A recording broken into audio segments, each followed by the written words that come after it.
Hi guys, we are here at Urban Makati for the Behind the Booth. My name is Drazy M. Galura and I'm here with... Hi, I'm Ivan. I'm part of Midnight Rebels as a graphic artist and 3D artist. And I'm also a DJ, techno DJ. My name is Dre, also part of Midnight Rebels and aspiring artist and rapper, especially DJ. I'm also a DJ. So we're gonna ask some questions for Ivan and Dre. So let's start with, how did you guys start DJing? Well, I started in 2016. I met Dre and Kobe's. Nagpe-play na kami dati sa Sherwood. Then, started as a hobby. Then, naging career na. Yeah. Nice, nice. But for me, I was like 15 years old that time. So, it's 2015, not 16. Yun yung naalala ko. Then, kick out kasi ako sa seminaryo. Oh. Magpapari dapat ako. Oh. So, first time kong gumimik nun, I guess, Unleash 5 or 6, something like that. Then, may nakita akong DJ. Also talaga, DJ kasi siya music festival. Then, sabi ko sa sarili ko, same as Priest. Diba? Nagpe-preach din siya through music, something like that. Kaya doon na nag-start yung ambition ko, become a DJ. Ganun. Nice. Well, it shows with the cross on your neck. That's Yeah. chrome, right? That's chrome. So next is, that's very interesting stories. Yeah. So next is, what do you guys think a DJ should have, like a skill-wise? Skill-wise, for me, I don't know if it's a skill or what, but a good attitude. Good attitude, Yeah, that's right. for me, yeah, good attitude. How about you, Dave? For me, skill-wise, I think the ear is, especially the ear, bro. Kasi pag walang tenga yung DJ, talagang puro kabayo yung bitaw niya ng ano yung kanta eh. Kahit sabihin mo na magaling siya pumindot or what, pag wala talagang tenga, talagang kakabayo. That's nice. Next is, have you faced any challenges like booking into the DJ scene, and how did you overcome those challenges? Challenge, for me, there's a lot of challenges. Well, especially one of the most hardest challenge na na-experience is the connection. Connection. Yeah. Doon ako pinaka-nahirapan sa connection because without connection, hindi ka makakuha ng gigs eh. So yun, thankful ako sa Midnight because of Midnight, nagkakaroon ako ng gig and ang dami ko nagkaroon ng connection. Nice. Yeah, Nice. that's Connections. for me. Ano ulit yung tanong? Like, have you faced any challenges sa okay. DJ scene? Oo, grabe. Kasi, lumaki ako sa Manila, but now... Manila kid. Manila kid. But now, I'm based sa Pangasinan. Doon ako nakatira. Oh. So, yung challenge talaga na papasukin ko ron is sobrang... Ang hirap tumagos. Yes. Kasi, iba yung crowd sa Manila, Right. iba rin yung crowd sa Pangasinan. Pangasinan. Yeah. Kasi kapag dito sa Manila, hindi naman siya sa updated. Updated din naman sa amin eh. Pero, kailangan silang i-educate ng mga kuya ko na DJ doon. Especially yung Pangasinan Hype Crew, No Names, and The Higher Tables. Yun yung mga grupo doon sa Pangasinan. Magagaling sila. No doubt. Talagang doubt. kuya sila sa kuya. Pero, kailangan nila, ina-educate pa rin nila yung mga tao eh sa kanta. Especially na, probinsya yun. Yes. Diba? Di mo masabi. Kaya nung tumungtong ako sa Pangasinan, nung first time ko tumagos doon, dala-dala ko yung culture sa Manila. Yes. Like, ganitong oras, babanatan ko na sila ng mga pambalagbaga na kanta. Hindi ko mapasok yung crowd reading kasi sobrang hirap basahin. Kung pagka kunyari, gusto mo mag-improve, pumunta ka sa probinsya, mag-DJ ka doon. Pagbalik mo rito, magaling ka na. Nice. That's nice. That's nice. Next is, what's your dream venue or event like to perform at? Dream event, venue. Let's go wild. Let's go like sa Balayo. Let's go. Yeah, Teletech UK, Exhale, Oh. Context. More on techno, yeah. Techno. events, Since you do techno, right? Yeah, I'm more into techno eh. So, yeah. Techno venues, techno events, music That's nice. festival, yeah. Wow. How about you? Fuck, wala akong dream event, pero ang gusto ko kasi yung hip-hop DJ kasi ako eh. Okay. Pero before pa ako maging hip-hop DJ, kaparas ko si Kobe's. Two name kami na Bass Cartel. So, before ako mag-transition sa pagiging hip-hop, talagang bass house muna eh. Pero kung gustuhin ko talaga sa bass house alter ego ko, siguro pangangarap na rin ako kasi ultra gano'n, diba? Tomorrowland, something like that. Tomorrowland, Pero kung nice. hip-hop talaga, hindi na ako lalayo. Bad decision. Bad decision. Bad decision. Oh, Yan. I like bad decision. Batabi. Barabi. Gia. That's Yeah, right. Gia. Speaking of dream venue, let's go back to your first gig. Okay. Yeah. Embarrassing, proud moment. Let's go with that.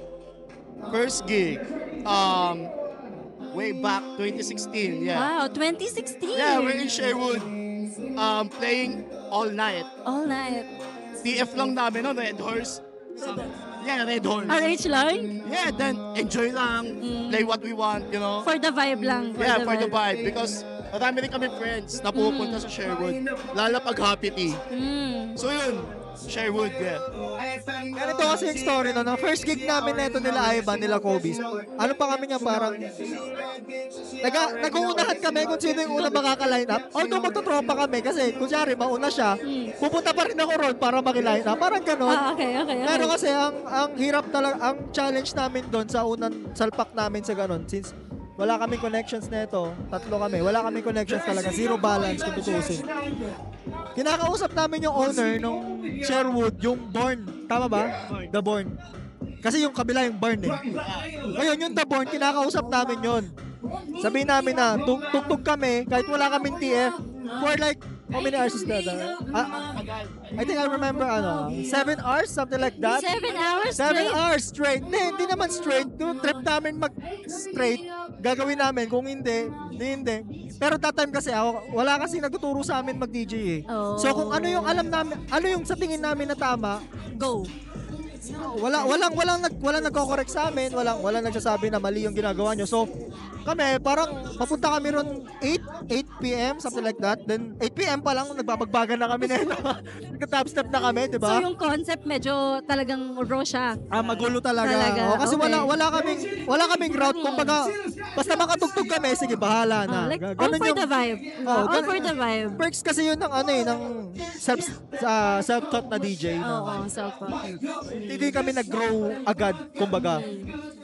Nung nakilala na kami ng Midnight Rebels, doon lang kami na hulma ng humulma, no? Nice. With regards to that, let's go to your best musical influence.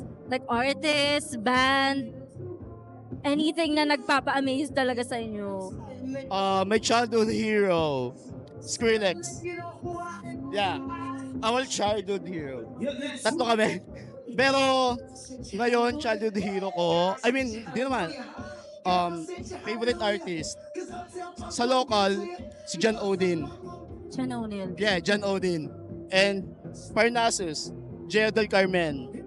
And for international, Charlotte DeWitt, I Hate Models. There's a lot. Yeah. There's a lot. Yeah. May inspirations. Kasi pag sobrang dami mo nang nako-cover and ang dami mo nang nape-perform, lumalawak na din yung influence, no? Yeah. Marami ka rin na-discover na artists along the way. Yeah, true. Na parang nagtitik talaga ng creativity mo to do Yeah. more. Right? Yeah, especially John Odin. One of the reasons ba't ako nag-push to techno because nakita ko yung dedication ni Odin. Ever since na napanood ko siya mag-perform, man, sabi Wala ko, na. ito yung titingalaan ko. Idol ko to. That's so. So yeah, John Odin sa akin. How about you, Dre? sa akin naman, international. Ano pa to? 2018, I guess. Until now, Bass House DJ siya, Jaws. And Holy Goo. Yan, dalawa sila. In person local talaga, sa alter ego ko sa hip-hop DJ, Adam Vance, Dem Danny, tsaka Butabi. Sila talaga. Next is, how do you manage the flow of energy during a live set? You guys mentioned na parang meron tayong mga crowd reading. Yes. Medyo ang hirap salpakan ng mga music sa crowd. So how do you manage the energy during a live set? Well, to manage the energy, of course, hindi mo mag-crowd read dyan eh. Ayun talaga yung for me ayun yung pinaka way para ma-maintain mo yung energy ng crowd. Which is the crowd reading. Pero, Yun, music selection din, of Music course. selection. Yeah. Lalo na kung prime time ka, kailangan mo pukpukan talaga dyan eh. Mhm. And also, syempre, makakasabay pa rin dapat yung tao. Hindi pwedeng yung gusto mo lang eh. Kasi paano mag-enjoy yung tao? Oo.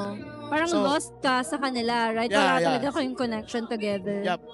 Yeah, that's for me. Ako medyo bago sa pandinig, kumbaga. Kasi ako nagka-crowd read ako based sa suot ng tao eh. Oh. Before, kasi wala nagturo sa akin, kumbaga, yun yung naging way ko kung paano mag-crowd read. Minsan sa nodding headbanging ng ulo, alam mo yun, yung nag-group sila, something like that. Pero mostly talaga, kapag nakatungtong ako sa stage, chine-check ko yung damit nila. Kasi kung ano yung suotin ng tao, lalo na kapag gangsteran talaga. Yes. Oo nga pala, hindi ko nasasabi, Rep TBS, True Brown Style. Right. Pag gangsteran talaga, malalaman mo talaga eh. Makikita mo na sa sote. Oo right? naman. Pag nakita mo na nakadress yan, matik ang Taylor Swift. Yes. Diba? Diba? Parang basically, you know a ghetto when you see one. Oh, yeah, right? that's right. So for the last questions, like what I've mentioned earlier, let's go wild, let's go big. Yeah. Any dream collaborations? Dream collaborations pagdating sa music producing. Yes, kahit saan. For me, again, John Odin and Jedel Carmen, Parnassus, and also Carson Bless. Yeah. And for me, dream collaboration ko sila. Parang I see you smiling no? With that dream collaborations. Parang grabe yung manifesting Yeah. natin to get that, right? Ayun yung sa akin. How about you, Dirk? Collaboration in terms of production ba? Or Like producing? production, live set. Wala akong alam sa producing eh. Pero pagdating sa rap skills, kasi ang dream collaboration ko talaga is Outside Mafia, all the different. Outside. Yeah, Outside. Pero, ang pinakagustong-gusto ko talaga na makakolab is yung si Sika. Sika! Parang naglabas siya ng album like way back. 25 ata yung title nun. 25 Still Alive. Yes, 25 Still Alive. Like, nice artist, nice Pero artist. kapag kadating sa pagdi-DJ naman, baka B2B lang siguro. Wala talaga si Dam Denny talaga. Parang nandun na agad talaga yung mind mo, no? Parang can't change that. So yeah, guys, thank you so much, Ivan and Dre. Thank you. What a nice podcast, you guys. Yeah. So thank you so much for watching, guys. Bye. Peace out.